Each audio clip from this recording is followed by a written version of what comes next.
Right, hey guys, it's Weston here. So today I'm going to be taking a look at the front-facing camera and the rear-facing camera on the WileyFox Spark. So what you're seeing and hearing now is the front-facing camera, which is 8 megapixels. And now we're on the rear-facing camera, which is also 8 megapixels. And what we're going to be doing today is testing the phone's cameras outside and also inside as well, just to see how good they actually are. But before we do that, I'd just like to say a massive thank you to WileyFox for sending me this out to review, which is coming very soon. So here's the photo samples and all the other stuff. So first up, we're going to start off with some outdoor photo and video samples. So looking at this first one, we've got a picture of a lock, and you can see it's actually really nice. It's got plenty of detail and the colours are pretty accurate as well. Going in 100%, and you can see it is retaining quite a bit of detail even though it is cropped in 100%. And you can just see the text is really nice and clear on the padlock. Looking at this image here, you can see we've got a nice amount of background blur. The colours are really nice and accurate again. They're not too overblown with saturation or contrast, and they're just really nice and neutral but accurate. So here we're looking at a sample photo without HDR, and you can see it's doing pretty nice. The clouds are a little bit blown out though, but yeah, overall it's a good looking image. Then we put HDR on and it's sorted the clouds out and the sky. It's just made the rest of the image look over processed and a little bit over sharpened. I personally like how the sky looks. I'm just not too keen on the rest of it. Looking at them side by side, and you can really see that HDR does make a massive difference. It's just down to personal preference, I guess. I like it without HDR, but you might like it with it. So next one, we've got a 8 megapixel with a 16 by 9 crop, and it's actually really good. Again, colours are accurate, plenty of detail, so very impressive there. So here we've got another HDR test, and you can see the sky looks pretty good, but the image is quite dull and a little bit sort of over contrasty. Then we switch over to HDR, and it's actually made it again look a little bit over sharpened.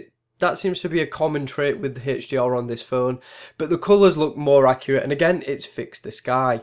So looking at them side by side, and you can really see the difference between the two. There's much more detail on the HDR, and it's just brought the foreground out as well as the background. So overall I think it's a better image. So we've got this flower here, and it's a really nice photo. Colours again are really accurate. Got a decent amount of background blur as well. Going 100%, and you can see it's actually not fully captured focus properly. There is still a fair amount of detail, but like I said, it's just not fully captured focus. Then we've got a lower light shot here, and it's again a little bit out of focus. You can see a little bit of detail, and colours still remain good. The background is a little bit dark though. This shot here, it's favoured the foreground, and you can see the flowers really nice and vibrant, but then if you look at the background, it's really sort of dark and again over contrasty.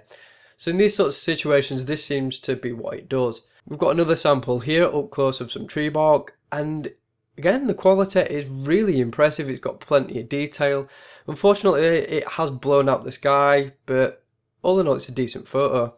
Then we've got another baddish sample here, again there's just some flowers. The white looks really nice, it's just the rest of the image is a little bit dark. Now we get on to a landscape shot. So this is at 6 megapixels, 16 by 9, and it's done it really good, and the representation of what it looked like is actually really impressive. So now we get onto the front facing camera, and you can see it's actually pretty good. I mean, it has blown out and there is a lot of lens flare, but I think the colours look pretty accurate. And yeah, it's a pretty nice looking image, apart from the lens flare. This is probably my favourite one I've taken so far, and it's actually done pretty well. The dynamic range is not too bad, but colours look really nice and accurate.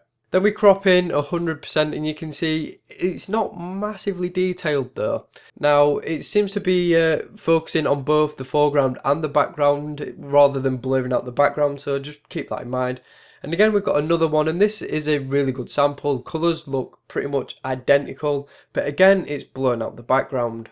Right guys, so now we're testing the rear facing camera stability with the WileyFox Spark. So the audio you're hearing is from the inbuilt microphone, and the video is obviously from the rear facing camera. So looking at it, it looks pretty stable. I'll have to check obviously when I get in to see how stable it is, but it's looking pretty decent. So let's do a quick pan. Not looking too bad. Let's look up to the sky, see if it does that alright. Yep, that seems pretty much okay. We're doing a second test of the rear camera and we're doing the stability and colours again. So looking at the grass and looking at it in person, it's actually not looking too bad. So let's go up to the sky, and it's controlling that pretty well, and we go back to the grass. And it's actually pretty impressive. It's not sort of changing the colour of the grass. Sometimes I've noticed on phones it can make the grass look darker than it is, but it's actually coping really well. So let's try the sky again.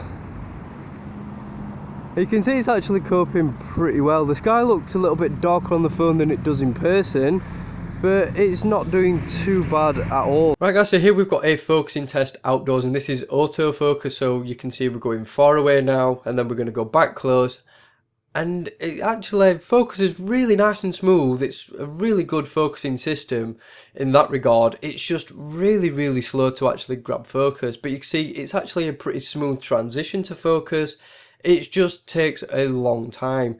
Sometimes, like you can see right now, it doesn't grab focus, so you have to go a little bit closer. But yeah, I think the focusing system is pretty decent. It's a little bit slow, but it's not too bad.